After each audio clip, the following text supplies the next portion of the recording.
Okay, we're here with Matt Tobin after Wednesday's practice. Matt, what's been the tone of the practices been the last couple days?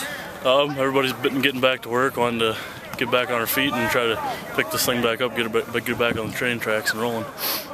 How important is it that you guys pay attention to the details in like film work and during practice? It's getting a lot more important than earlier in the season. I mean, it was important all season long, but we tapering back on the amount of time we're out here, so everybody's got to be more detailed and doing everything the best they can. Now, last game you moved over to left tackle. How has the transition been for you? Not too bad. I mean, basically, if you know one position, you know them both. And I played there the first couple of years I was here, so it feels more natural anyway.